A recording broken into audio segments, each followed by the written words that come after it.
Hi, my name is Rob, and welcome to my YouTube channel. Today we're going to be talking about Euthyphro, the Platonic dialogue. The translation I'm using was by Benjamin Jowett. Got this off of Project Gutenberg. If you're unfamiliar, it's a place where you can get free ebook editions, works that are out of copyright date. So typically a lot of old classical works you can find on there for free. So again, we're going to be going over Euthyphro. So the scene for this is you have two main characters. You have Socrates and Euthyphro. They are both outside waiting in line to go into pretty much what is the courtroom. Specifically, the scene is the porch of the King Archon. And so Socrates is out there waiting for his trial for corrupting the youth and for being an atheist. And he runs into a diviner, a priest of sorts that he knows, Euthyphro. And so they kind of greet each other, ask what they're doing there. Socrates explains that he's being brought to trial by a person by the name of Meletus, and he says why he's being brought to trial. And so then Socrates follows up by asking Euthyphro why he's at trial. And Euthyphro explains that he is there because he's trying his father for murder. And this, I mean, even today, that would be kind of a crazy thing to do, to prosecute your own father for murder. But even more so back then.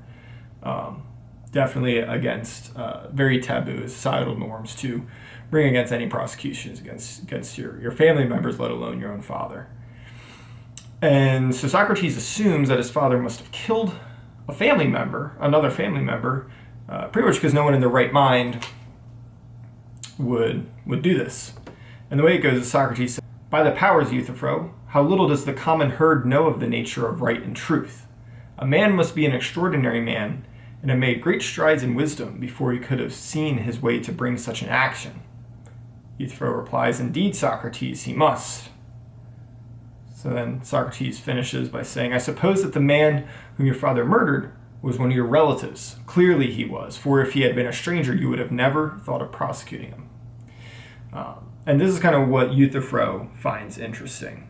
Basically saying that all murder is the same. And what Euthyphro says is that I am amused, Socrates, at your making a distinction between one who is a relation and one who is not a relation. For surely the pollution is the same in either case. So whether Euthyphro's father murdered a relative or a stranger, both deal with murder. And he continues, "If you knowingly associate with the murderer when you ought to clear yourself, and by him proceeding against him. The real question is whether the murdered man has been justly slain. If justly, then your duty is to let the matter alone, but if unjustly, then even if the murderer lives under the same roof with you and eats at the same table, proceed against him." And then, so Euthyphro goes on to explain that essentially what happened was that a slave murdered a house servant. His father tied up the slave, left him in a ditch. They didn't know what to do with him. And they kind of lived out in the country. And so his father sent a messenger to go to Athens to inquire about what to be done. And that took a little bit. And while that was going on, he left the slave tied up in a ditch. And he died the slave died to exposure. And so because of this, Euthyphro is prosecuting his father for murder. So slave murdered the house servant, father murdered the slave by neglect, by tying him up in a ditch and leaving him there to be exposed to the elements. And so that's why Euthyphro is there. And so Socrates is amazed by this and believes that because Euthyphro is doing such an egregious taboo action, that Euthyphro must know what it means to be virtuous, or really in this text the word that's used, piety. But we can interchange that for the sake of discussion with virtue, with virtuous.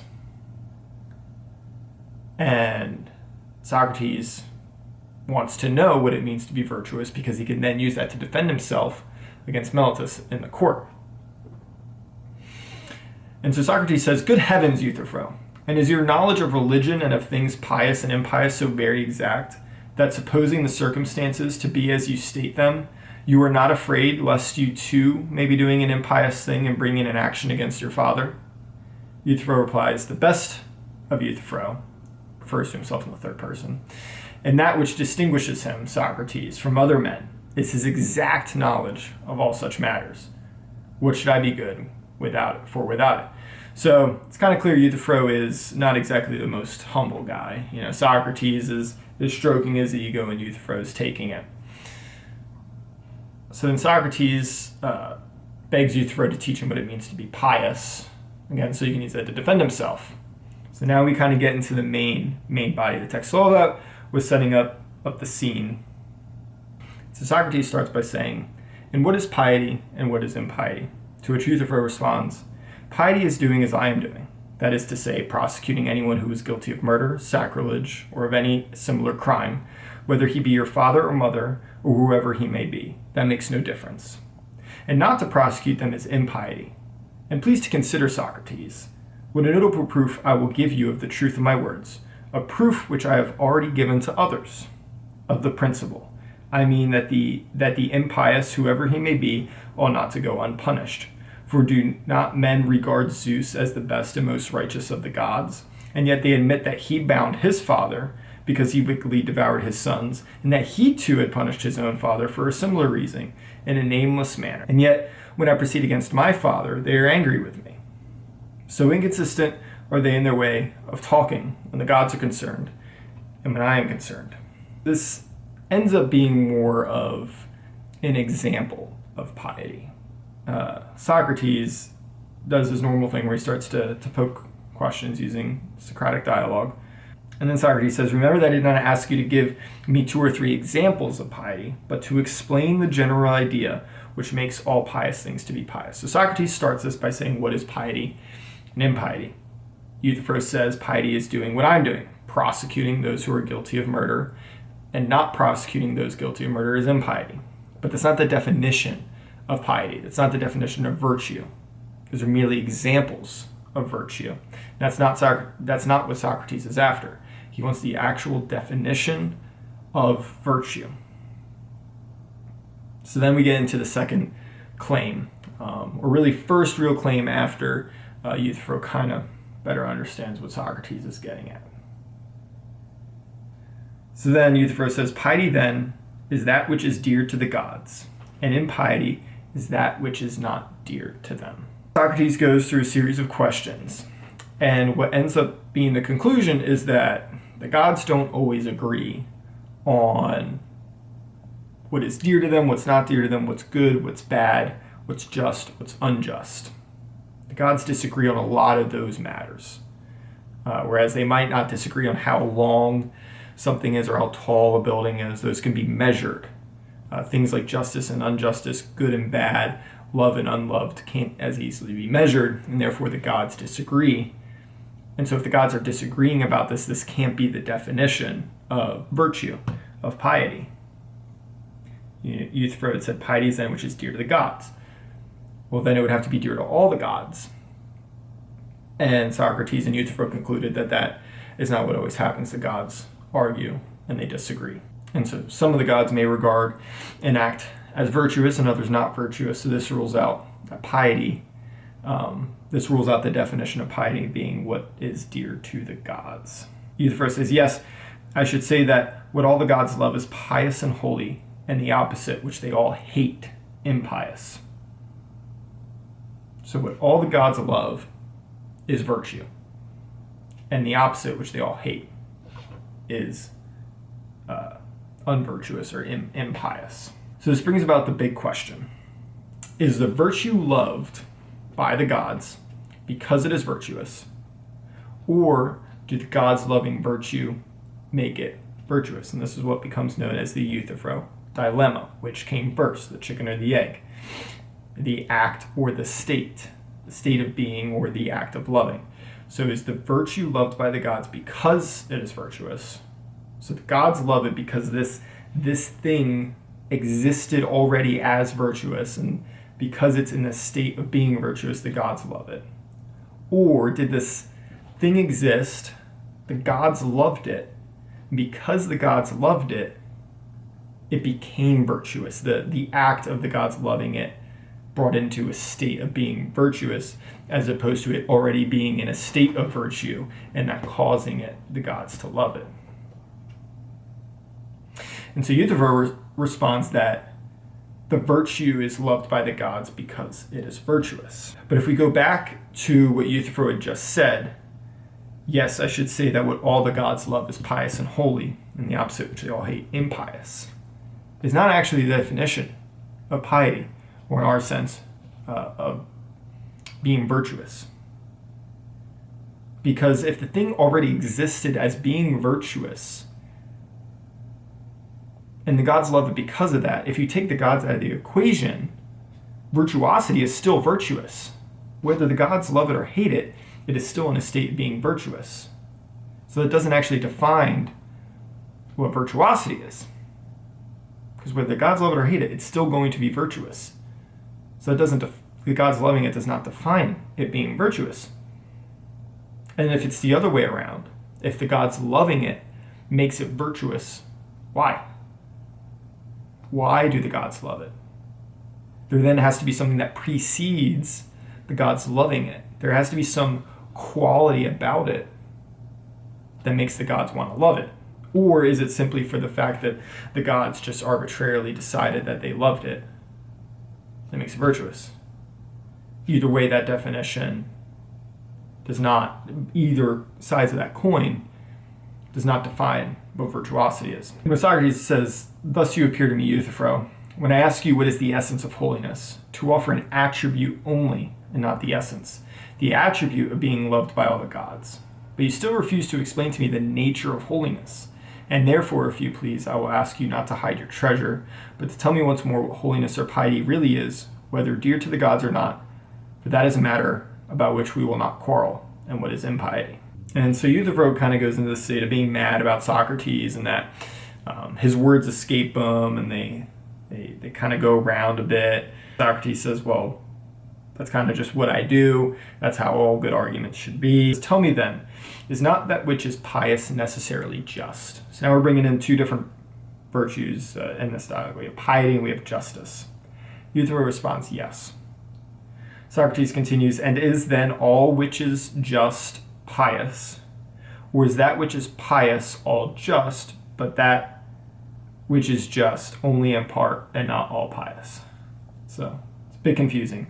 But essentially what Socrates is getting at is all of justice piety. It's all. Or is justice this kind of big overarching umbrella, and piety is a part of justice? And Euthyphro concludes that piety is just a part of justice. And so that brings into the question, well, what part of justice is that piety?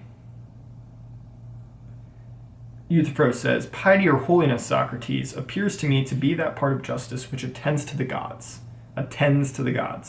as there is other parts of justice which attends to men. Lies, that is good, Euthyphro, yet still there is a little point about which I should like to have further information. What is the meaning of attention? For attention can hardly be used in the same sense when applied to the gods as when applied to other things. The art of horsemanship is the art of attending to horses. Piety is a part of justice as a whole. And that part of justice is that which attends to the gods as opposed to attends to men. And so Socrates, after those series of questions, says, and is not attention always designed for the good or benefit of that to which the attention is given? As is the case of horses, you may observe that when attended to by the horseman's art, they are benefited and improved. So the attention is there to benefit what is being attended to. That's the goal for it. And Socrates kind of reframes this as ministering. They minister to something. There is some good outcome that comes out of it. The shipbuilder ministers, and the end product is the ship. And so if again, piety is a part of justice and it's a part which attends to the gods, we know that the art of attending brings about the benefit or good, the ministering of something.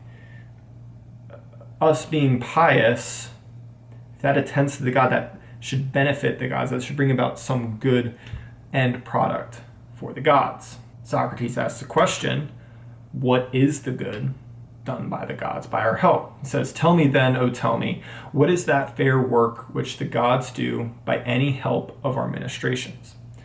Euthyphro says, many and fair, Socrates, are the works which they do. Doesn't really answer. Socrates says, why, my friend?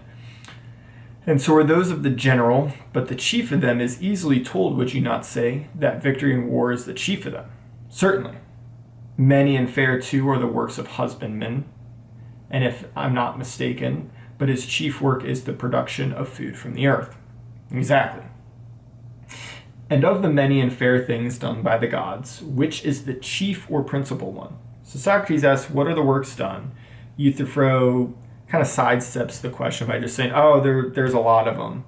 There's so many great works done by the gods because of us attending to them. And Socrates is like, all right, well, there's got to be a main one, right? A chief principle. And Euthyphro says, I have told you already, Socrates, that to learn all these things accurately will be very tiresome. Let me simply say that piety or holiness is learning how to please the gods in word and deed by prayers and sacrifices. Such piety is the salvation of families and states, just as the impious, which is unpleasing to the gods, is their ruin and destruction. Socrates says, what is the pious and what is piety? Do you mean that they are a sort of science or prayer of sacrificing? Euthyphro concludes, yes, I do. Socrates isn't exactly happy by this answer. He asked Euthyphro, what good is done by the works, by our ministering to them, by being virtuous? And Euthyphro says, oh, there's so many, you can't even count them. Just know that please the gods in word and deed and by prayer and sacrifice. That's all he knows. At this point, Euthyphro is getting frustrated with Socrates, as many people were, and is kind of just trying to brush him off. So now we know, we have another definition added, that piety is the science of asking and giving. So what is the nature of the service? If it benefits them, but how? And do we not benefit more from the gods than the gods benefiting from us? Like, the gods don't necessarily improve because of us. And so Euthyphro says, and do you imagine, Socrates, that any benefit accrues to the gods from our gifts? Socrates says, but if not, Euthyphro, what is the meaning of gifts which are conferred by us upon the gods? What else but tributes of honor? And as I was just now saying, what pleases them? Socrates says, piety, then, is pleasing to the gods, but not beneficial or dear to them? Euthyphro says, I should say that nothing could be dearer. Then once more the assertion is repeated, that piety is dear to the gods. And Euthyphro goes, certainly. And then realizes that they have now gone full circle. They are back to the definition that piety is that which is dear to the gods, which they've already concluded was false.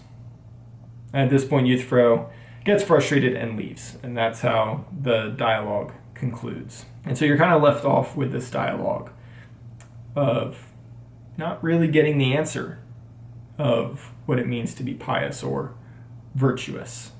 And in this talk of morality. I find it kind of interesting. It just ends there. Now, the storyline, in a way, picks up with the apology, but that's its own different discussion, right? It's not necessarily going into this discussion of morality, and it is next on my reading list. I've read it once before, but a while ago, and I didn't really go that deep of a dive into it. That will also be the next video, is a deeper dive into the apology. So that is the dialogue of Euthyphro and some of the main points about it, and kind of just a cursory overview of it. Not necessarily from, I don't have an academic background in philosophy or any of this. This is just as someone who's trying to go back and be part of the great conversation and read these works, and how I'm understanding it, coming from a perspective of not having an academic background in any of this.